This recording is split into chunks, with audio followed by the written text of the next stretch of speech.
بسم اللہ الرحمن الرحیم۔ اسلامک انفارمیشن چینل کے سب بہن بھائیوں کو السلام علیکم ورحمۃ اللہ وبرکاتہ۔ قربانی کے جانور میں عقیقہ کرنا۔ سوال: گائے کی قربانی کرنے میں قربانی اور عقیقہ دونوں ایک ہی گائے میں کر سکتے ہیں یا نہیں؟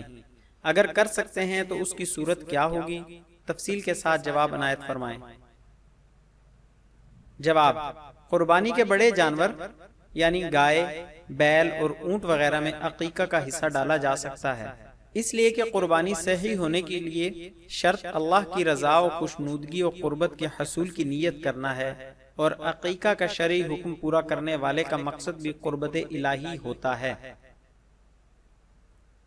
پس اس جانور میں جتنے حصے قربانی کے ہوں گے وہ قربانی کے، اور جتنے عقیقہ کے حصے ہوں گے اتنے عقیقہ کے حصے ادا ہو جائیں گے۔ قربانی کے ساتھ عقیقہ کرتے ہوئے قربانی کی گائے وغیرہ میں لڑکے کے لیے 2 حصے اور لڑکی کے لیے 1 حصہ رکھ لے، یہ مستحب ہے۔ فتویٰ دارالافتاء جامع علوم اسلامیہ علامہ محمد یوسف بنوری ٹاؤن۔ مزید اسلامی معلومات حاصل کرنے کے لیے ہمارے چینل کو سبسکرائب کریں اور ہماری ویڈیوز کو لائک اور شیئر ضرور کریں۔ شکریہ، جزاک اللہ خیرہ۔